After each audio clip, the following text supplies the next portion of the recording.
Hello loves! Welcome back sa aking vlog. So ayun mga loves, no, ay pumunta ako kahapon sa smoke test para makuha yung mga papilis na hindi natapos sa aking bus nung Monday. Kaya ako na lang nag-antay dito at nagkuha. At pagkatapos ko nakuha yung mga papilis ay nagsakay na ako ng bus para pupunta sa school kasi may practice kami for graduation daw kahit wala namang kasigaraduhan. At ito pala yung kasama ko, si Kristen Fee.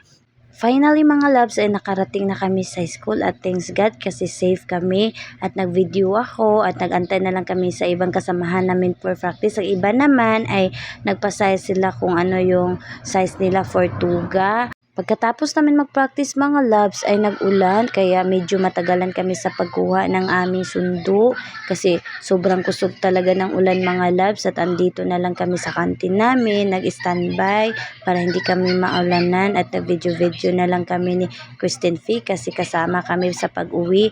At finally, nakauwi na kami mga loves at pagkatapos namin ng dinner ay nag-inom kami ng kali at pagka naman kali, sponsoran mo naman ako.